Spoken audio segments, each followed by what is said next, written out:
Welcome, everyone, to the PFF Fantasy Podcast. I am your host, John Macri, fantasy analyst here at PFF, and I am joined by PFF's lead fantasy analyst, the great Nathan Jahnke. Nate, it's roster cut down day, so we're recording a little bit later in the evening, which I think makes this the PFF Fantasy Podcast after dark. So how you doing? Doing well. It's been a nice long day of trying to track down all these rosters and all the cut downs. There are still three teams, the Broncos, Ravens, and Raiders, who haven't announced their cuts yet. Like, we've still had reporters report players who are going to get cut, but just not all the way down to 53. So have yet to figure out every 53-man roster, but we have slowly but surely gotten there. Nice. Yeah, you've done a really great job of tracking all this and putting it in our sheet for us here. But yeah, it's always weird. I always wonder like how it takes so long for some teams, like that news to come across when everybody else is so quickly that it's out there. But I don't know. Well, I'm sure we'll get it. I feel like it's a competitive advantage kind of thing of like trying to get as many of the guys back on the practice squad as you can, because teams have to get their waivers in by noon tomorrow. So that's when they have to figure it all out. So I think there were only like 2 or 3 teams that had them in before 4 o'clock. And then just once 4 o'clock hit, it was a wave of team after team after team. So I was hoping that I'd be able to get a little bit more prepared before 4 o'clock. But over the last 3 hours, it's just been go from team website to team website, get all the guys down, help out. We have a tracker on the website. So while we're going to talk about some of the top news at each position, if you want to see all of the cuts, you can go to pff.com. We have everyone marked down and also like within our system. So it's been a nice collaboration between people internally keeping track of our rosters and the people doing stuff on the website, and me, who's getting more involved with our projections now. So updating all the projections and rankings for all the news as well.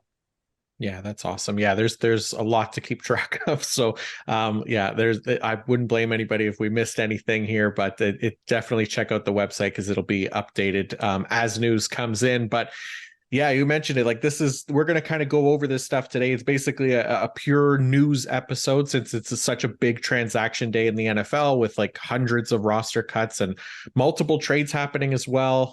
Lot to break down and get into how it affects our beloved fantasy assets and what the updated depth charts will look like heading into week 1. So looking forward to getting into this here. But before we do, I do want to give a quick shout out to our presenting sponsor, the good folks over at Fabric by Gerber Life.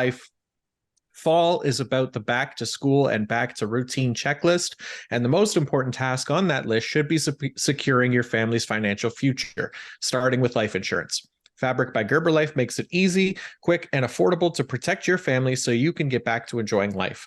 Fabric was designed by parents for parents to help you get a high-quality, surprisingly affordable term life insurance policy in less than 10 minutes. Fabric has flexible policies that fit your family and your budget with quality policies like $1 million in coverage for less than $1 a day. Get your personalized quote in just minutes and then apply when it's convenient for you. It's all online and on your schedule. You can go from start to covered in less than 10 minutes with no health exam required. Join the thousands of parents who trust Fabric to protect their family. Apply today in just minutes at meetfabric.com/fantasy. That's meetfabric.com/fantasy. meetfabric.com/fantasy. Policies issued by Western Southern Life Assurance Company, not available in certain states. Prices subject to underwriting and health questions. All right, Nate, let's get into it here. We'll probably break this down, I guess, by position group makes the most sense here. So for quarterback, we'll start there because there's only a couple moves that really kind of stand out. The first one being that New England cut Bailey Zappi. So I remember there was talk like early in the offseason that maybe Zappi was going to push Mac Jones for a starting gig potentially. That turned out to be baloney, obviously, because now he's not even on the team. So he performed well, the former Western Kentucky product, when he was in the lineup a couple times, but it unfortunately couldn't stick with the team here. So Mac Jones is the lone quarterback in New England. Anything with this one that worth talking about for you? The main thing is just that they are down to one quarterback, so they have to pick someone up at some time. They also cut Lee Cunningham, who's been playing wide receiver and quarterback, which I'm always looking forward to the point where he's going to have that wide receiver eligibility and then actually get to play at quarterback at some point in his career. So that'll be a fun week for fantasy managers if we ever get that. But I assume he'll probably go back to the practice squad if no one picks him up. But they need a quarterback at this point. A number of teams cut quarterbacks. Colt McCoy probably makes the most sense out of the guys who were cut to end up in New England, just with his experience. But it's just a little surprising that New England only has one quarterback, and especially with Zappe and how he played last year and how it seemed like there might be some competition. And now he's gone. So I'm assuming someone will pick him up. A general thing is we've seen a number of teams cut their third quarterback. So a lot of teams currently are at two quarterbacks. The NFL made that rule where you can have a third quarterback on the roster, have him inactive, and if a bunch of things go wrong, then he can still play in the game despite being inactive. So we thought we might see more teams keep three quarterbacks, but a lot of them have stuck with two. So I wouldn't be surprised if we see a bit of quarterback musical chairs over the next couple of days. Maybe some teams pick up quarterbacks. I assume we'll get to some teams' 53-man roster at some point tomorrow, probably, but we'll see how that ends up going. Mm-hmm. Yeah, I think that makes sense. And like you mentioned, you touched on it. Colt McCoy also cut by the Arizona Cardinals. This one happened, I think, while we were recording yesterday. So we didn't see it come in, which is unfortunate. Because I've been hoping that we get to see more Clayton Tune this season, or for the first time anyways, but as a starting quarterback, basically, to get that opportunity, right? Because Kyler Murray is on the PUP list. He's not going to be back. We don't know what his timeline is for when he returns, but Colt McCoy was probably the biggest barrier from Clayton Tune starting for at least a few games this season. The team did trade for Joshua Dobbs, but no offense to Dobbs, we've seen him play in the NFL. I don't know that he's like a locked in starter by any means. He did lose that QB2 job on the Browns to a 5th round rookie, Dorian Thompson-Robinson. He could potentially be having flashbacks because that QB1 job now in Arizona is also about to go to another 5th round rookie. I think anyways, Clayton Tune. So Tune, he's been slightly better than Dobbs this preseason as well. We've seen more of him as well. He earned a 62.0 passing grade with the best game coming in preseason week 3 against the Vikings. He earned a 72.3 passing grade there. Only 13 dropbacks in that one as the starter as well, but 2 big time throws this preseason, just the one turnover worthy play. Dobbs, in just his one game, he had 19 dropbacks, similar passing grade, 62.5, but we've seen less encouraging signs from him, I guess, in the NFL. So even if he does start, I don't think that Joshua Dobbs, that is, I don't think that he's going to hold down that job for the entire duration that Kyler Murray is gone, however long that ends up being. Dobbs, he definitely has more experience in the NFL, but it's not like Tune is some, super green rookie either. The guy has over 1,700 dropbacks over 5 years in Houston as the starter for the better part of 4 of those years. He showed a ton of promise over these past 2 years when looking at the stable metrics going from college to the pros. He was pretty dominant, right up there alongside Bryce Young and CJ Stroud. They were neck and neck.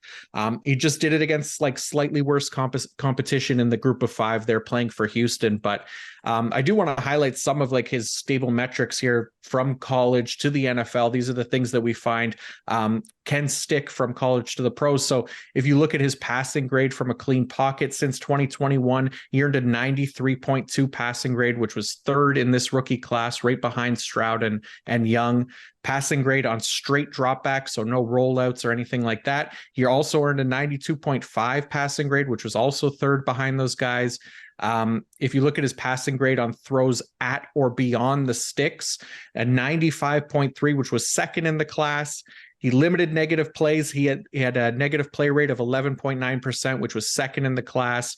He led this rookie class in passing grade last year. He was 2nd in passing yards last year, threw 40 touchdowns. I think there's a lot of encouraging signs there for him as a passer and as a potential fantasy asset, because he has some rushing upside to his game as well, which we saw in some of his preseason with 44 yards on 3 attempts. But this was a guy that averaged 6.2 yards per carry on 8.5 rushing attempts per game last year, which totaled over 600 yards. So there's upside there for him as as well. I know this is a big long rant and I apologize, but just some stuff to keep in mind there for like super flex leagues specifically, when, not if, Tune gets named the Arizona QB1. I'll shut up now. Yeah, it is worth noting now that with players on the PUP list, it didn't really mean much before, but now if someone's on the PUP list, they are out for at least the next 4 games. So we do know that Kyler Murray will at least be out these next 4 weeks. It also is probably worth mentioning that Tune has been on the roster a lot longer, so a lot more time to learn the playbook. So that probably helps him potentially for week 1. And we don't expect Arizona to be winning many games this year, so they'll probably be playing from behind a lot, throwing the ball a lot. So that probably also helps your case for Tune being someone, especially in Superflex leagues, that could be relevant early this season. Yes, love it. I'm excited. I was hoping for this one since like the draft. So we might actually get to see it come to fruition here in week 1. But that was pretty much it for the quarterbacks. Let's go to the running backs here. And you mentioned the PUP list because there's also a running back that landed on the PUP list, or remains on the PUP list, I should say. That's Indianapolis Colts running back Jonathan Taylor. They did not find a trade partner for him. So it seems like he's actually injured because he's going to remain on the PUP list and he's going to miss at least 4 games to start the year. So Nate, did you see this one coming as far as him staying on the PUP list? It was a little surprising since it didn't sound like his injury was a huge issue, which this could also just be a way of having Taylor sit out these next 4 games since he's probably still not happy about his contract. So it could be a mix of things, but as long as both him and the team are happy with him going on the PUP list now, then that's fine. This definitely isn't good for his fantasy production because it means he's not playing these next 4 weeks for the Colts or any other team. So be moving him down my rankings later tonight. So that's a big issue there. Zach Moss, now hopefully he's able to recover. I would expect him to be the starter in Indianapolis once he's 100% over these first few weeks. If not, Deion Jackson has been the one starting these last 2 preseason games. So especially like if you've already had your draft, and especially if you're like trying rookie running backs who might not do great at the beginning of the season, but you were relying on them for later in the season, someone like Jackson or Moss probably are available. So they'd probably be decent pickups. Or if you're just drafting still and pick a lot of rookie running backs or a lot of running backs in committees and prefer to have waited on a running back, then one of these Colts running backs is probably a good late round pick just to mix in, since you can start them early, start the rookie later in the year.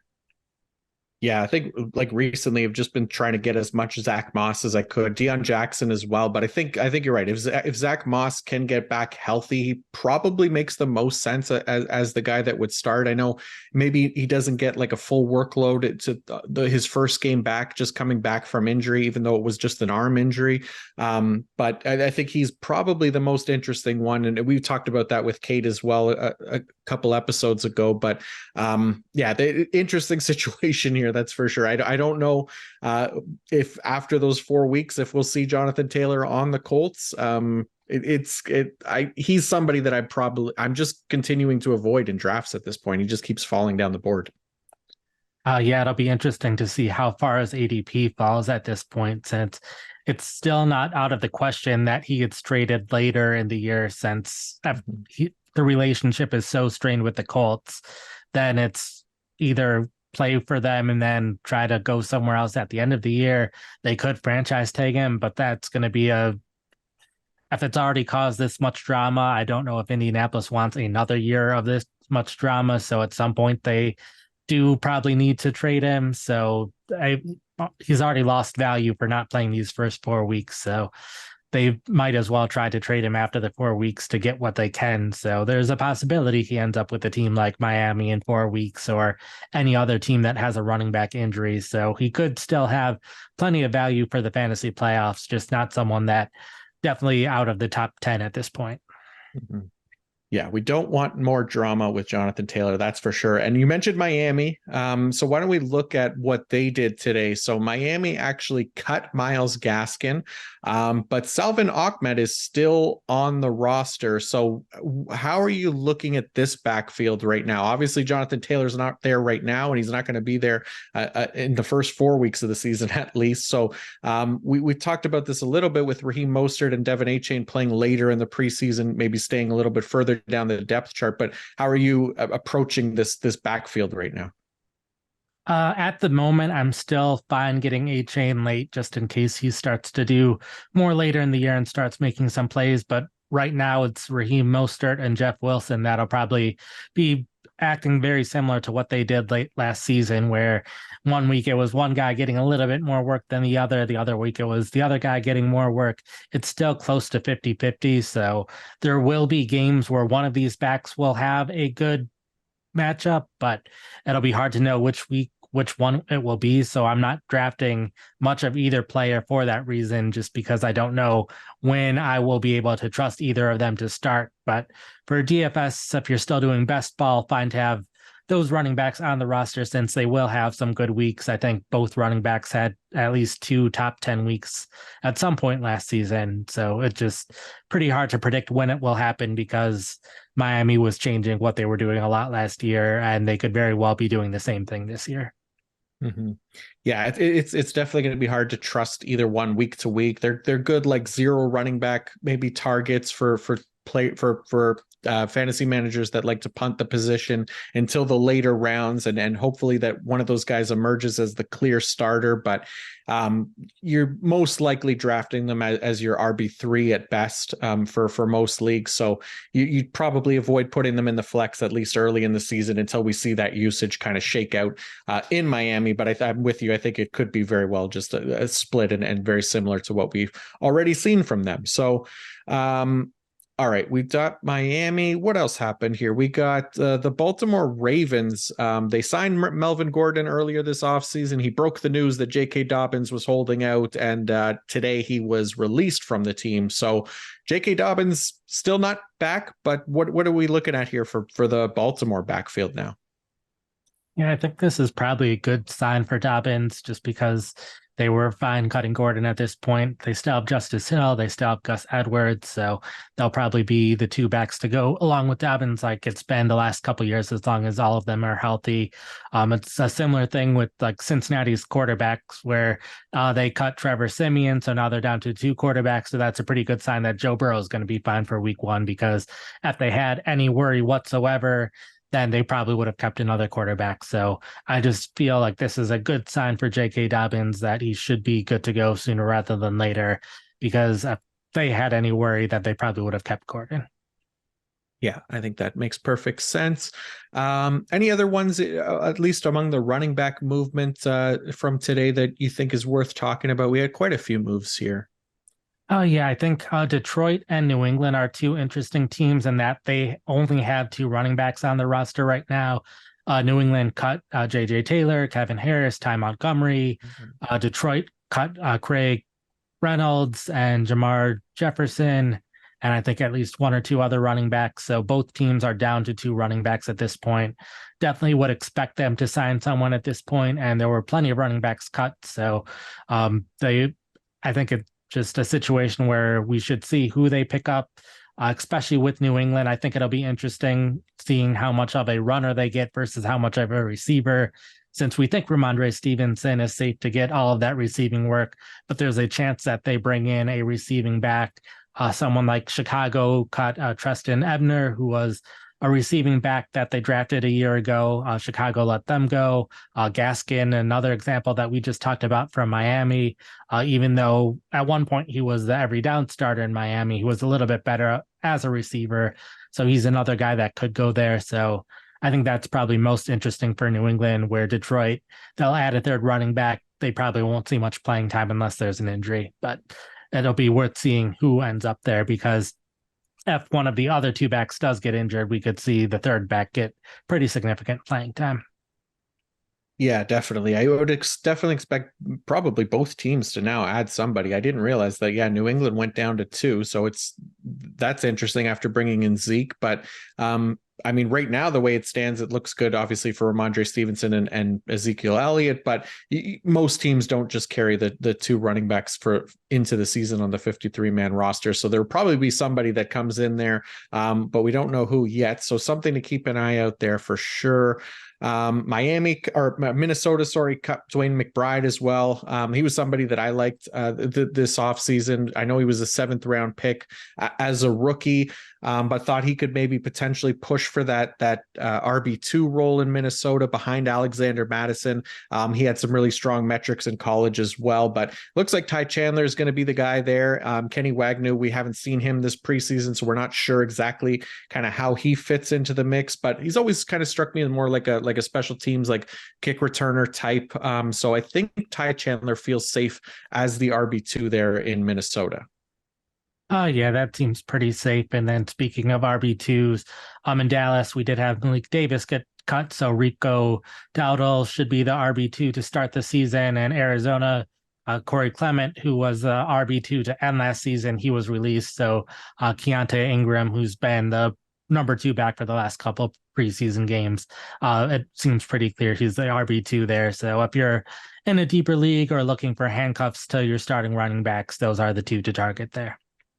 Yeah, that makes sense. And yeah, I think it's important because James Conner, he's dealt with some health issues as well over there in Arizona, and he's missed some games. But yeah, if we can get Keontae Ingram as the handcuff there, that is good to know, just in case, because I think James Conner could be in for a pretty heavy workload this season as well. All right, let's take a quick ad break here, and then we'll go on to the wide receivers and the tight ends, and we'll talk about DraftKings here. So, college football fans, are you ready for Week 1? DraftKings Sportsbook is hooking you up with a can't miss offer to start the season strong. This week, new customers can bet just $5 on college football and score $200 in bonus bets instantly. Anything can happen in college football. Your team could go from unranked to dynasty mode in just a couple of years. Changes come fast. The only thing that's a lock is the great offers from DraftKings Sportsbook.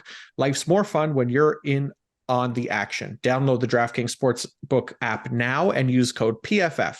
New customers can score $200 in bonus bets instantly when they bet just $5 on college football, only on DraftKings Sportsbook with code PFF. The crown is yours. Gambling problem? Call 1-800-GAMBLER or visit www.1800gambler.net. In New York, call 877-8-HOPE-NEW-YORK or NY, or text HOPE-NY 467369. In Connecticut, help is available for problem gambling. Call 888-789-7777 or visit ccpg.org. Please play responsibly on behalf of Boot Hill Casino and Resort. 21 plus, age varies by jurisdiction. Void in Ontario. See dkng.co/football for eligibility terms and responsible gaming resources. Bonus bets expire 7 days after issuance.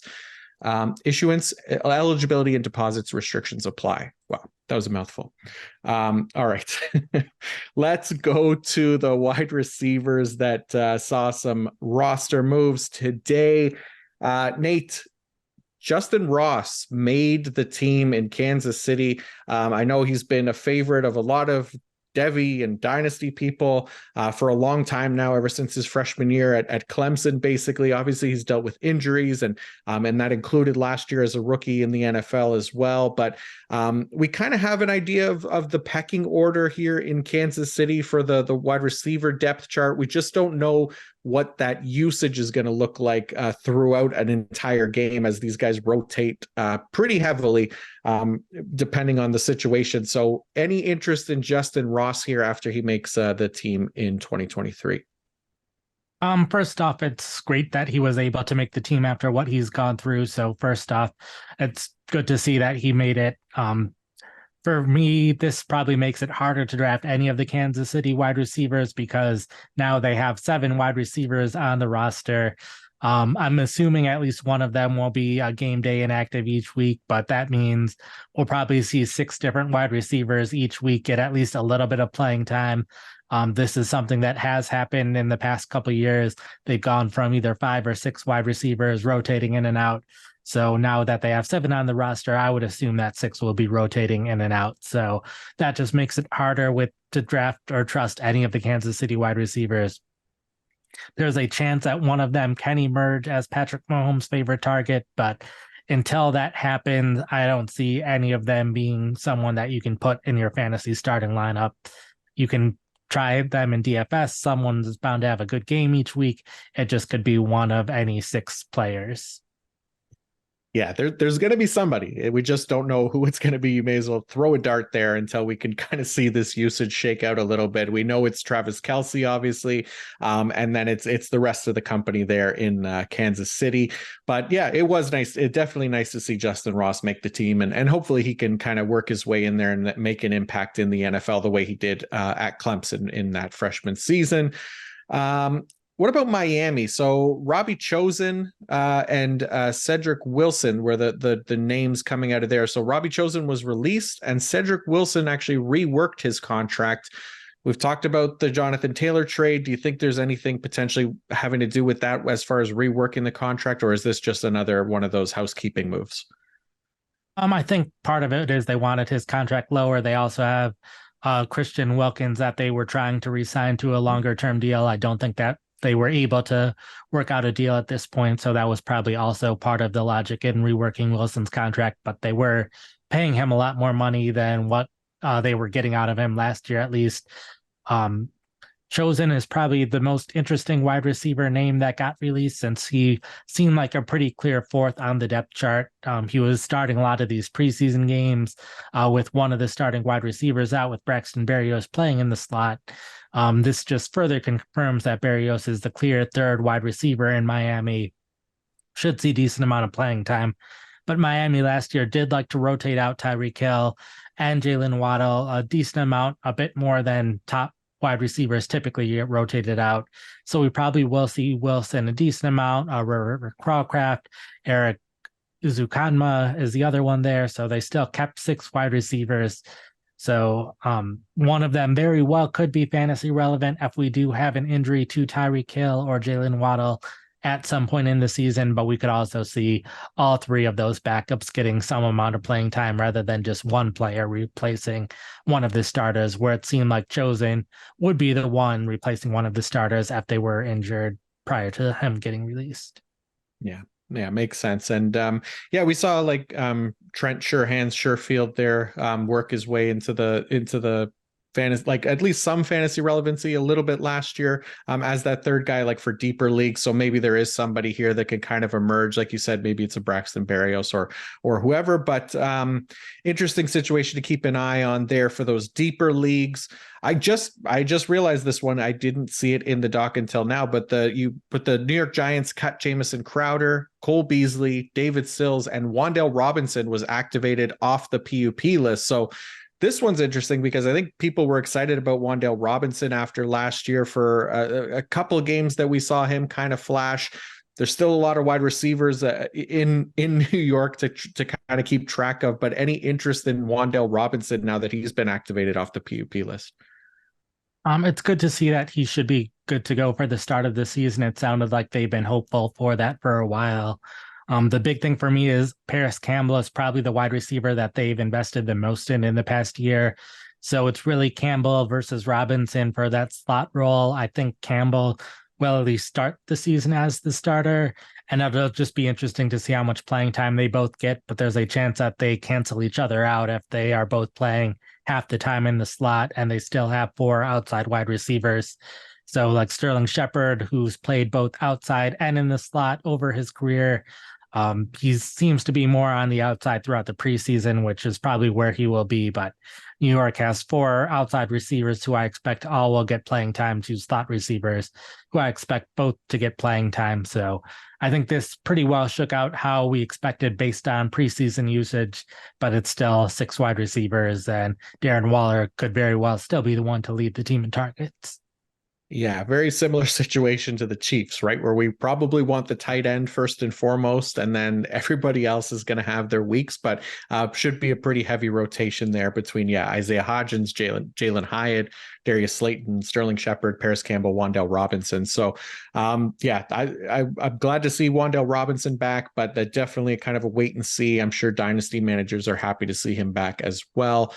Tampa Bay Buccaneers, they cut David Moore, stick Trey Palmer. So it's Trey Palmer, Devin Tompkins, and Raheem Jarrett as the other three wide receivers outside of Chris Godwin and Mike Evans. I know when we had talked about Russell Gage's injury a few weeks ago, we mentioned Devin Tompkins potentially being that guy that could step into the wide receiver 3 role. Trey Palmer has flashed like crazy. He's getting a lot of excitement around him. And then Raheem Jarrett's definitely there as well. So who do you think it is, at least for week 1, that maybe leads these 3 in snaps as the wide receiver 3 for Tampa Bay?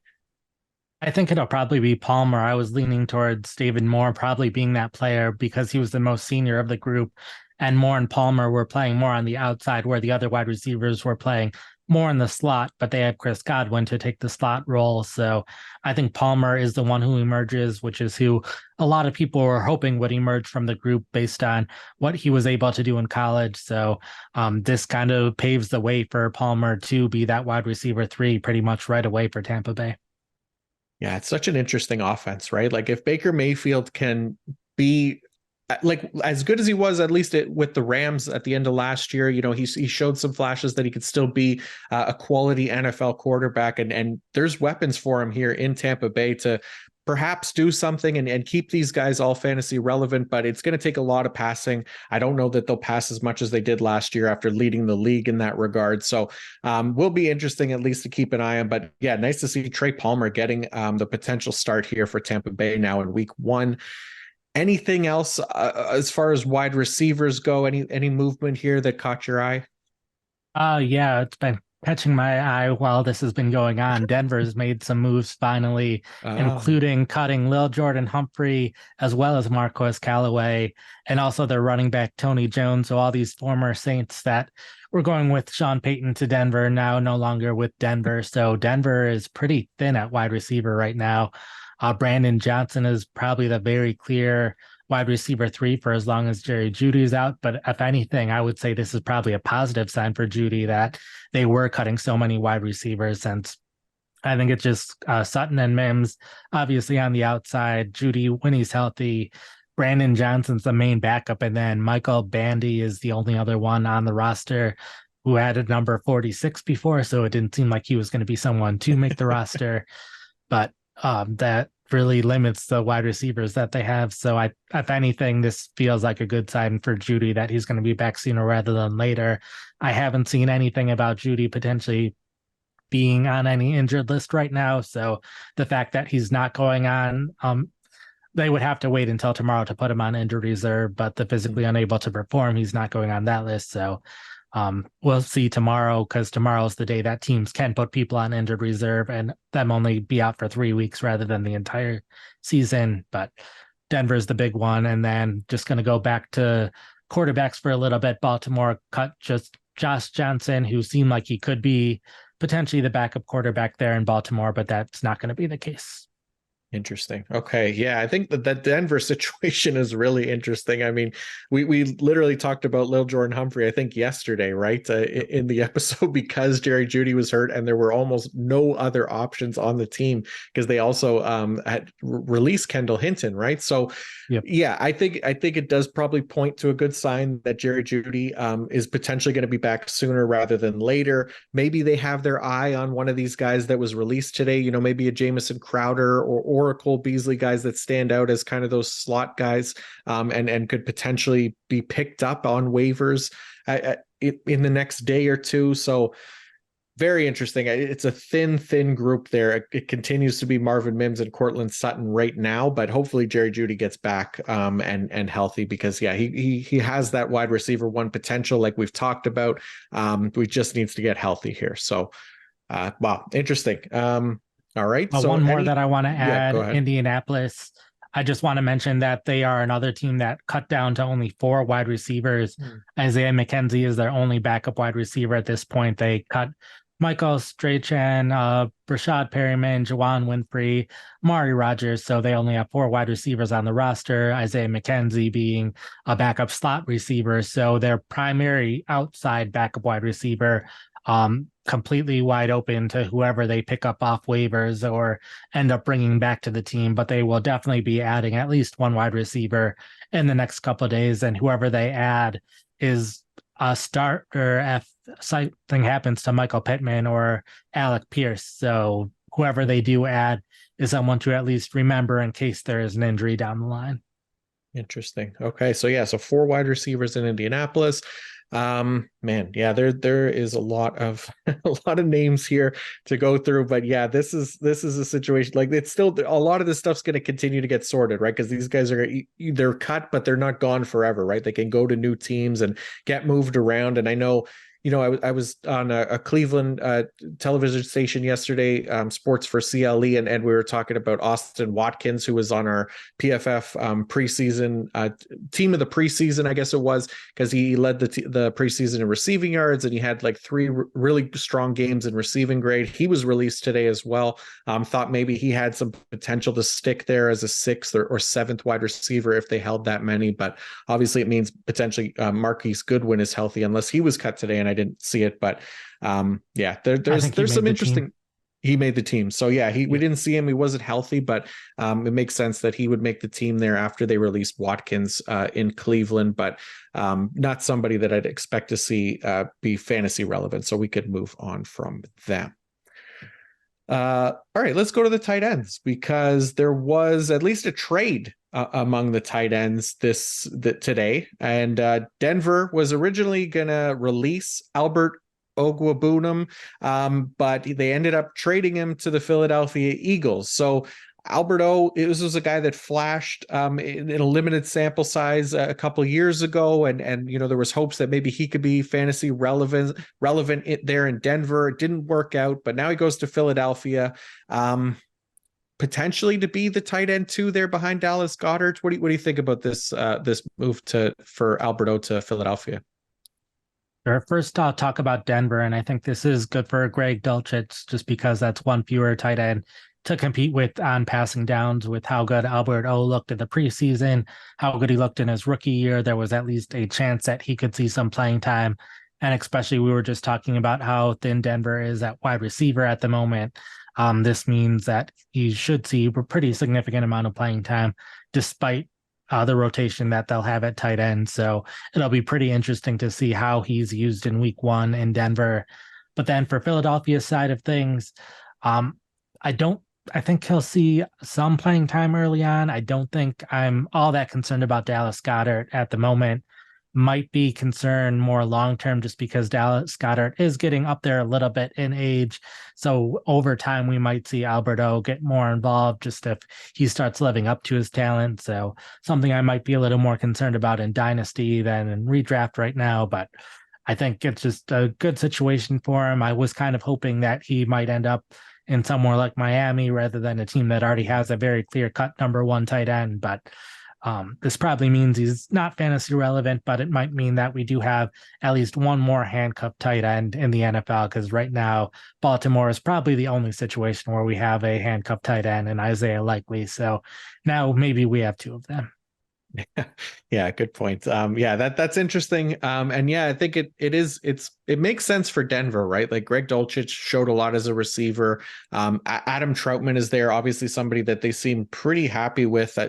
Another guy coming over from the Saints as well. So interesting to kind of watch how that usage shakes out. We've talked about that in our preseason takeaways a little bit as well. But Albert O, still hope that, I think the talent is there and the ability is there. So potentially if something does happen to Dallas Goedert, that could be very interesting. I like that. I like that call by you.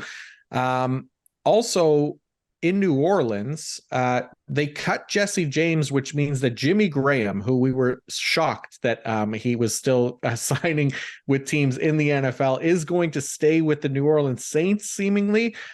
We saw him be making plays in the final preseason game as well, caught a touchdown. Does Jimmy Graham still have it? Do you have any interest in Jimmy Graham for fantasy? I'm probably not too interested in him for fantasy, but I am less interested in Juwan Johnson over time because of this. Johnson was someone last year where he scored 7 touchdowns, and that was the main reason that we got excited for him in fantasy. He was not catching a lot of passes. He was not getting enough volume. New Orleans likes to rotate their tight ends a bit.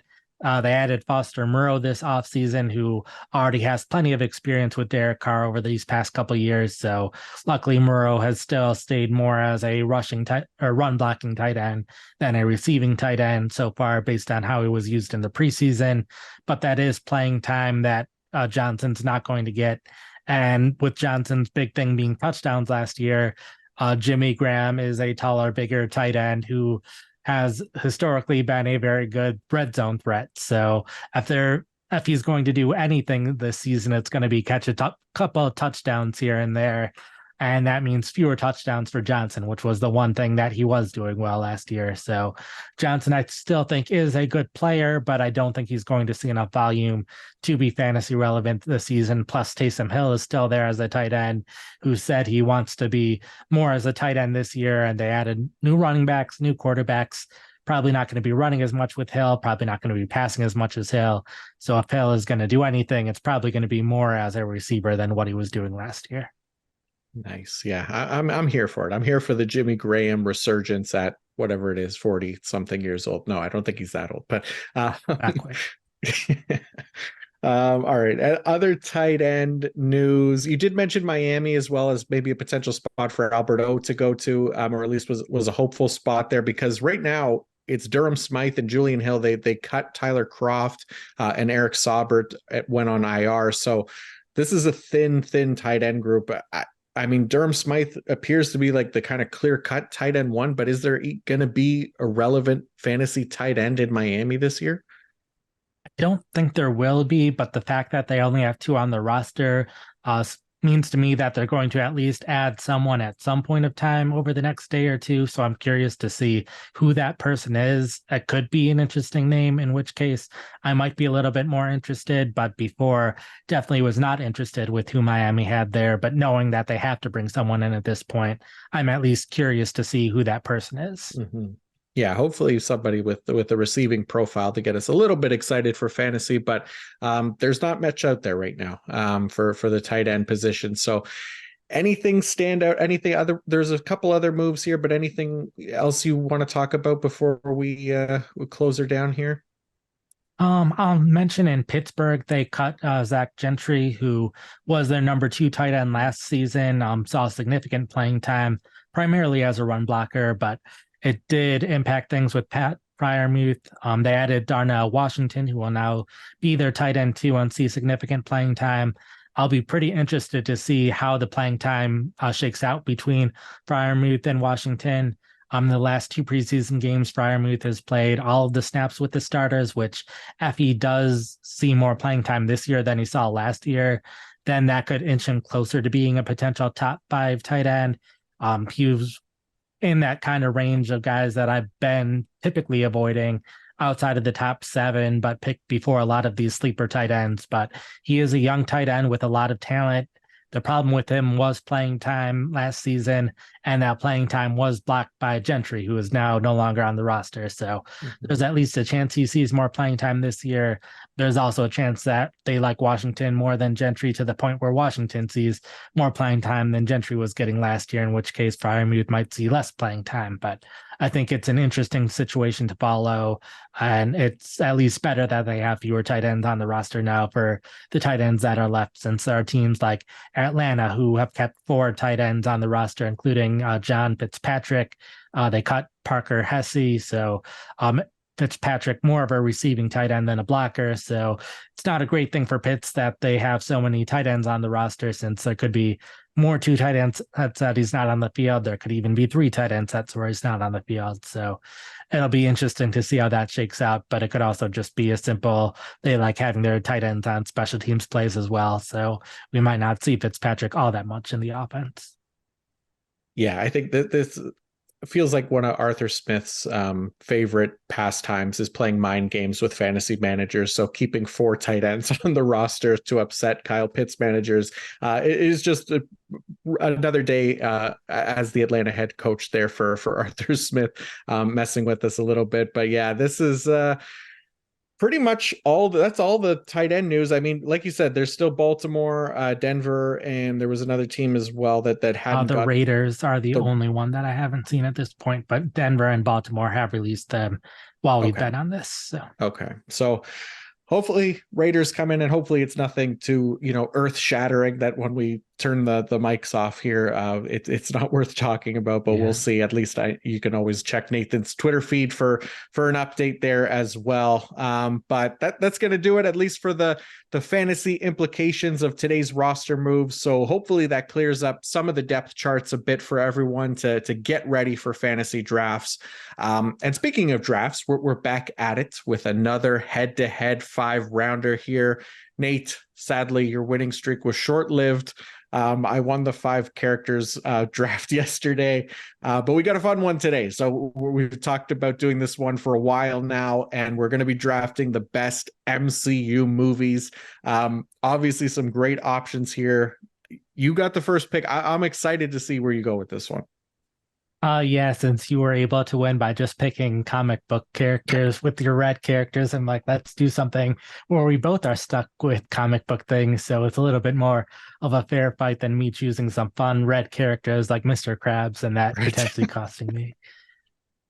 I think with my first pick, I have to go with something that's unique out of all the MCU movies to just make sure that I have a well-rounded roster. So I think I have to get Avengers Endgame, just because there's never been a movie like Endgame that culminates 10 years of movie storytelling in the way that it did, and the way that I was able to bring up just so many little references that if you watched all the other movies, you caught those references. If you didn't really miss anything, but just little things throughout ending fight as well. And I think it just stands out among, it might not be the best MCU movie that's ever been made, but I think it helps me best have a chance to win this draft, because I don't think you can pick anything that's like Endgame, or anything that you pick, I should hopefully be able to pick at least somewhat of a similar movie. Yeah, I mean, Endgame, like that that was number 1 for me as well. It's just it's such a perfect movie as far as what they were able to pull off there, and what 20 something movies, and they were able to kind of bring it all together there for that ending. And yeah, I love Endgame. That would have been my top choice as well. I think it's a pretty clear 101, but even if it's not, like you said, the best one, it's still probably the best option here for the first pick. I figured if whichever one you were going to take, I was going to take the other one. I can't let you have both, so I'm going to go with Infinity War. I think just as good as Endgame, arguably the better ending as well, where Thanos wins and snaps everybody into dust. Spoilers for anybody that hasn't watched Infinity War, if you're one of those people, one of the 5 people on the planet that hasn't seen it. So yeah, it's such a good ending as well. And yeah, it brings everything together as well. So I got to go Infinity War for my first pick. Fair enough. I think I have to... Which one do I...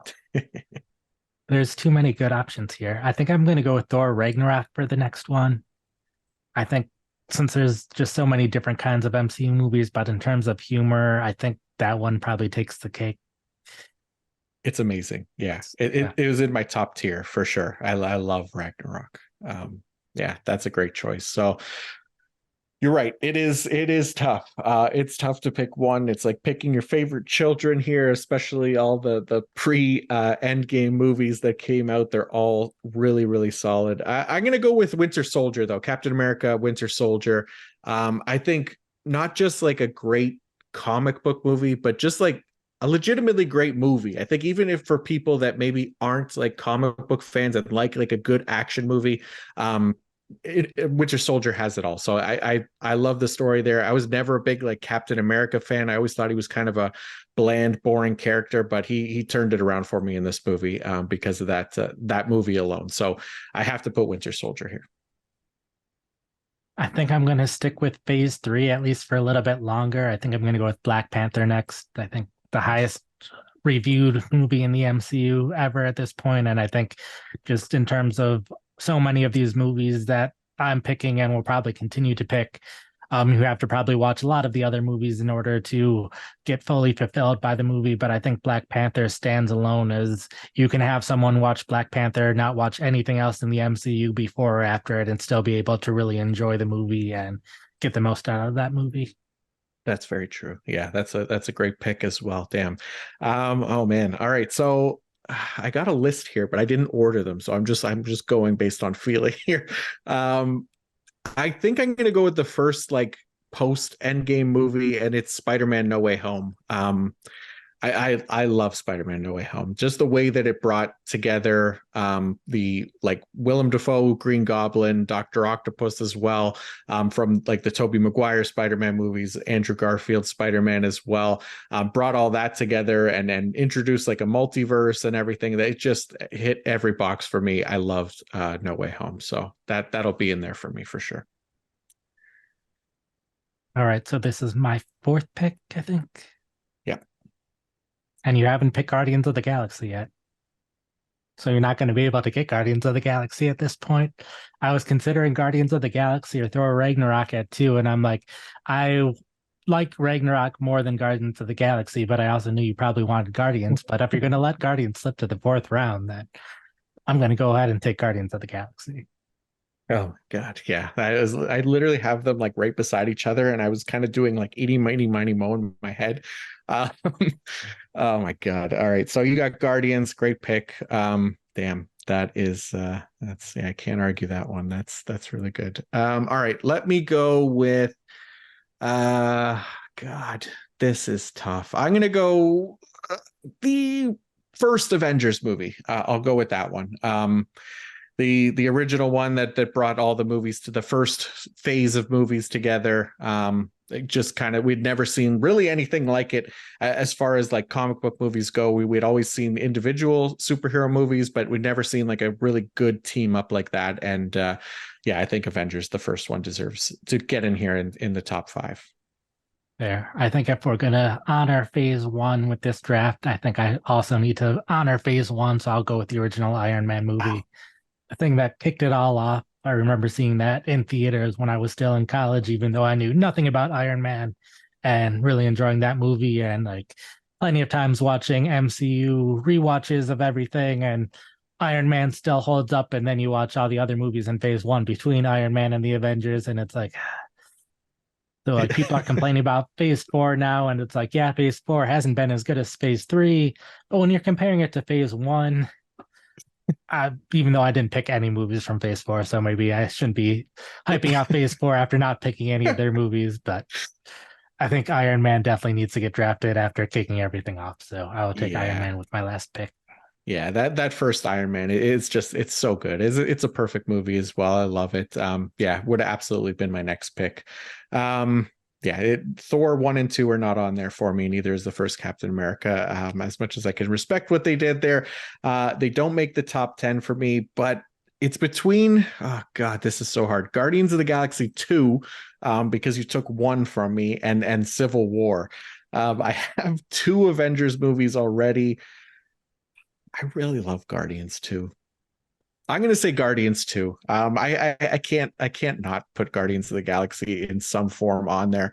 I would argue it's as good as the first one. So we'll see if the voters agree with me or not. But I got to get some form of Guardians of the Galaxy in there. Even the third one, really. It's just yeah. I'm overthinking it because then I'm going to end up changing it. No, I'm not doing that. All right, there we go. So I went Guardians of the Galaxy 2. So you got Avengers Endgame, Thor Ragnarok, the original Black Panther, first Guardians of the Galaxy, and the first Iron Man. I got Infinity War, Captain America Winter Soldier, Spider-Man No Way Home, the original Avengers movie, and Guardians of the Galaxy Volume 2. All right. that is it's going to be tight. That's going to be a close one, I think. But that is going to do it for the PFF Fantasy Podcast After Dark edition. Thank you all for tuning in. Nate, thank you for tracking all of this movement today and getting it onto our sheet here so we can discuss it. And thank you to the Arizona Cardinals for giving Clayton Tune a realistic shot to be QB1 by week 1. Nate, the content is flowing over on pff.com. What do you have for the good people this week? Sure. So shortly, I will have depth charts for all 32 teams once I have everything done with the last 3 teams and making sure I have 53 players on each roster and didn't add anyone or miss someone somewhere in there. So I'll have that out shortly, as well as updates to all of my rankings. Projections should also be updated tonight as well. Then in terms of content, going position by position, going through all of the content that I've written so far this year between rankings, draft strategy, league winners, sleepers, and breakouts. So making sure those are all up to date with more recent information, replacing players where if I feel like someone I had as a sleeper isn't as good of a sleeper anymore or moved their ADP up too high. So making sure I have up-to-date players for all of those things. And then continue perfect draft strategy stuff. I believe I have 10 team 1 and a 14 1 updates coming out later this week. I already had my 12 team 1 done.